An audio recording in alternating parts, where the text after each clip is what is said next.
Good morning, children. Hoping all of you are fine. I hope that you might have gone through the textbook, read the NCRT, watched our slide, and cleared your queries. In case you people are having any doubt and you are putting that in the comment section, if I am not seeing it, I am not giving you a reply, it's a sorry from my part. You can directly message me to finish up your queries. Okay, so if I'm not giving you a reply in the comment section, don't worry, there might be a possibility that I have missed it. Okay, it's not purposefully done. So if you are having any query, you can directly message me, DM, you can directly message me. I can attend your queries and I can help you out. Okay, we continue with our chapter, and today I will be showing you this picture. What is this picture showing? Is this the condition of our home? Is this the way we are keeping our things at our home? This way or this way? Okay, just check it out. You'll be always seeing that in our home the things are kept in a much organized manner so that we can use them in our future. If it is kept like this, do you think that we would be able to use that in the future, or it would be having a good hygiene also?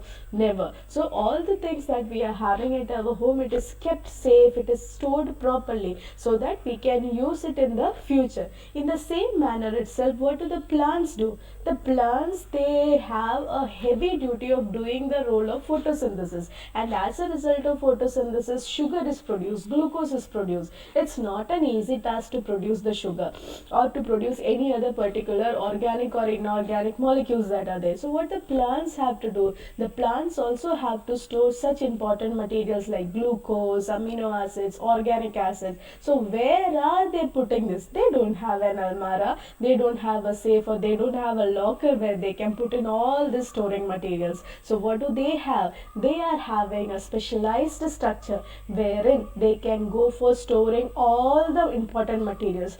The important material, sometimes it can be a waste material also that a plant will be removing seasonally. So during the autumn season, we can see that the leaves are falling. The leaves, they turn brown in color and they shed off. Why are the leaves turning brown in color? It is because they are having waste substances accumulated in them. So periodically the plants will be going for shedding of their leaves. So it's not only the important materials, sometimes the waste materials can also be stored in the plants and they can be removed periodically. Now my question is, or our topic today is, where do the plants store such materials in their body or in their cells? So in the cells of the plant, they are having specialized structure called as the vacuoles. So vacuoles are what? Vacuoles are the storing sacs that will be storing all the molecules.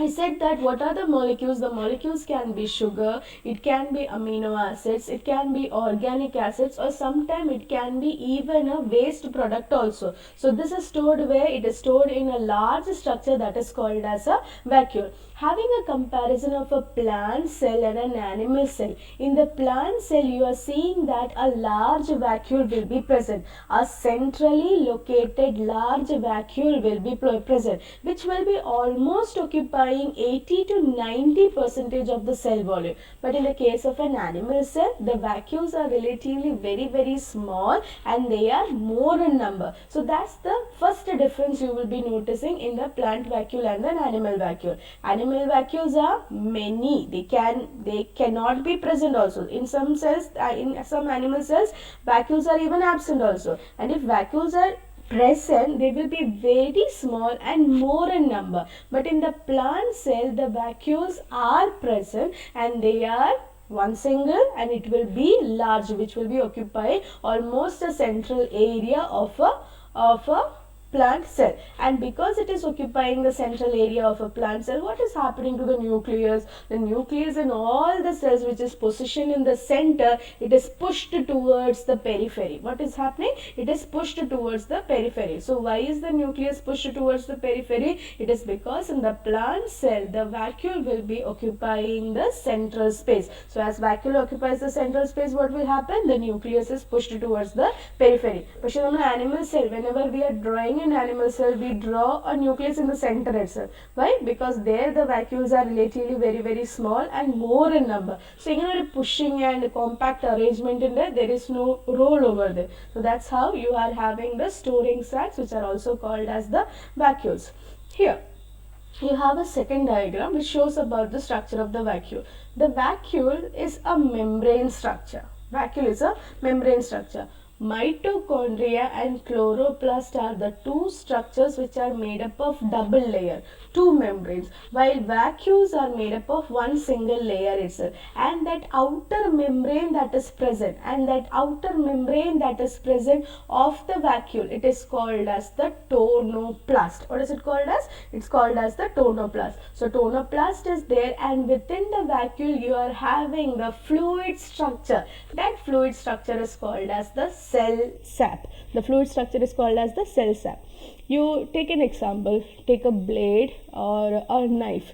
You cut a small tender plant. Can you see that water is oozing outside the plant? Very rare cases you can see that the milk or the latex would be coming out. But mostly in the plants you can see that the water is oozing out. Why the water oozes out? It's because in the plant cell, what is present? In the plant cell, within the vacuole, cell sap are present. And cell sap is a liquid. It's a watery structure in which sugars, organic acids, amino acids, all the important materials are mixed. They are mixed and it is present where? It is present within the cell sap. Moreover, within the vacuole itself, you have a small empty space that is present, which is called as the central vacuole. See, like whenever we have a bean bag or we have a balloon, we blow air into it. Okay, do we fill it very tight? If you fill it very tight, what will happen? It will burst. So we leave a little bit of space so that the pressure is being reduced. In the same manner itself, within the vacuole also, a small little space would be remaining that is having a role in maintaining the turgidity, the pressure difference it will be helping in maintaining. So tonoplast, outer membrane filled with a fluid structure which is having sugar, amino acids, organic acids. So it is called as the cell sap, and then you have the central vacuole that is present. Okay, so that's about it. Vacuole. Here you have a difference between a plant vacuole and an animal vacuole. I just want you people to go through it. See, a plant vacuole is a cavity within the cytoplasm which is covered by a single membrane layer and contains the cell sap in the plant cell. An animal vacuole is a cavity within the cytoplasm which contains the fluid, food or metabolic waste in the animal cells. Plant cells contain single large vacuole, animal cell contains several small vacuoles. Plant cell often comprises of vacuole, animal cell rarely comprises of a vacuole. It may or may not. Okay, but it's a permanent structure, it's a temporary structure. Generally occur in the center, can be distributed all throughout the plant cell. Mainly store water, store nutrients, ions, waste products and water, and important for maintaining the turgor pressure, important in endocytosis and exocytosis. I hope Rashwa the teacher have taught you these words. Endocytosis coming inside, exocytosis going outside. So it is about it. Okay, now have a look over here. Here you are having the different types of vacuoles that are there. So you are having plant, you are having animal, and then you are having another small unicellular animal. Let's see one by one. So types of vacuole. In the plant we can see that central vacuole is present, which is usually filled with the water. The water is called as the cell sap. What is it called? That cell sap. In the animals, the vacuoles are present. They can be called as food vacuoles. Okay, so several small used for digestion, secretion and the waste product. So there are different roles of this vacuoles that are there. Mainly food vacuoles. Food vacuoles we have even studied in amoeba also. Now comes the third type of vacuole, third important type of vacuole, which is called as the contractile vacuole. Contractile vacuoles are present in aquatic unicellular organism. They are present in aquatic unicellular organism. So what is happening? the amoeba or paramecium like organisms which are found in water, there are chances that they can gain water from the surrounding. Endoosmosis can take place. They can gain water from the surrounding, and as they gain water, what will happen? They will be swelling up, and if they swell up, what will happen? They will burst and they can die. They will burst and they can die. So to prevent that swelling up, to prevent the dying of unicellular organisms, they have specialized vacuoles which are called as the contractile vacuoles. And what do contractile vacuoles do? They will be pumping out the excess water from the animal body, that is excess water from the amoeba as well as paramecium body. So what is the role of contractile vacuole? The contractile vacuoles plays an important role in pumping out the excess water from the unicellular organisms like amoeba and paramecium, which are aquatic in nature, So I hope this is clear. Types of vacuole: plant vacuole, animal vacuole, and then you are having the contractile vacuole. In animal vacuole, you generally call it as food vacuole. Remember, amoeba, pseudopodia, taking the food in and then it is going for digestion and then it is going for excretion. So that's the food vacuole over here. Now, next slide is about the functions of the vacuole. So first function, it is providing rigidity and turgidity. Okay, this is a turgid condition, this is a flaccid condition. Loss of turgidity is called as flaccid. You have studied this in plasmolysis and deplasmolysis. When the plant, within the plant cell, when the water is entering in, when the water is going out, what is happening or what is the condition of the plant cell? So it will become very, very tight or it will become very, very loose. That tight condition is called as the turgid or the rigid condition, and exactly opposite condition is called as the flaccid, FLACCID, flaccid condition. Okay, so what is the function of vacuole? The first function of vacuole is it provides rigidity and turgidity to plants. Next, it stores important substances. What are the important substances now? You have to say sugar, amino acids, organic acids, as well as it can store what? It can store the waste product also. And third one is it osmoregulation, plays an important role in osmoregulation in unicellular organism. What is osmoregulation? I told you, remember pumping up out of excess water. It's called as what? It is called as osmoregulation. I've given you two diagrams, that's just for a reference. See, osmoregulation in amoeba.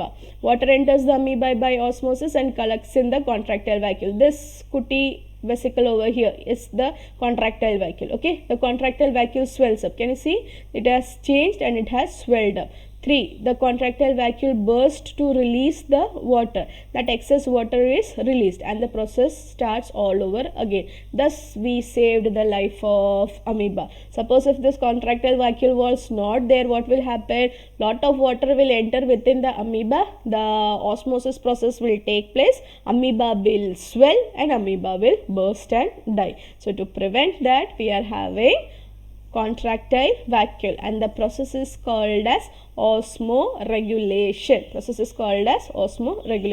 Same concept over here but a different diagram. It is here shown here in the paramecium. So here paramecium pumps out, the contractile vacuoles in the paramecium pumps out excess water and hence maintaining water balance in the cell. What's the other word for water balance? Osmoregulation. Osmoregulation. So you can find this. You can see the contractile vacuole over here. It is a star shaped structure. So that's the peculiarity about the contractile vacuole in paramecium. Remember in 8th standard we had drawn the diagram of amoeba and paramecium. At that time many of you had asked me to, teacher, what are these star shaped structures? So I told it is a contractile vacuole. Yeah, I can just draw it, write this right now. I'll explain you in the next class or next higher classes. Okay, so this is contractile vacuole. Now what you have to do today?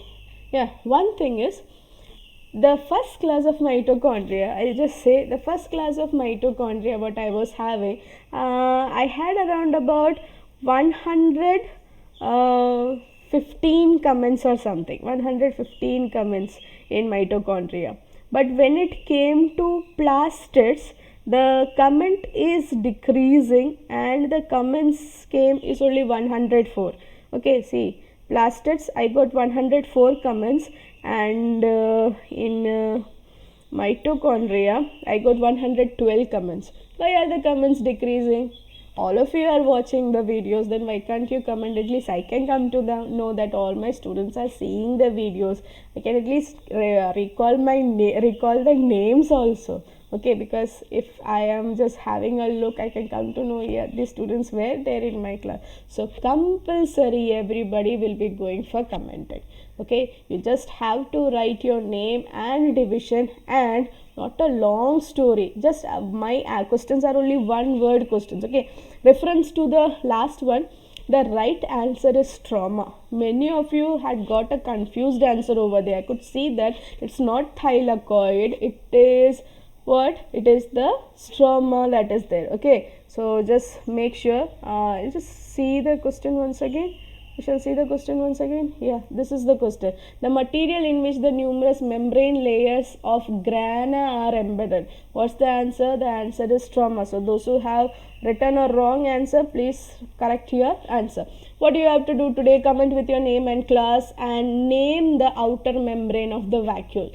The vacuole has a membrane and it has a specific name. So just that peculiar word, the full the name of the outer membrane of the vacuole is, and full just that single word is enough, and write the in-text question in your exercise notebook. I hope you people are having an exercise question notebook where you are writing the question and answer. So we have finished the portions where you are having your next in-text 4 questions that are coming. So I want you people to just write that in-text question, and if you are having any queries, directly message me, because there are possibilities that I won't be seeing that comment or missing if you are writing that in the comment section. Okay, so we shall meet in the next class. Thank you. It's Tata, bye bye all of you.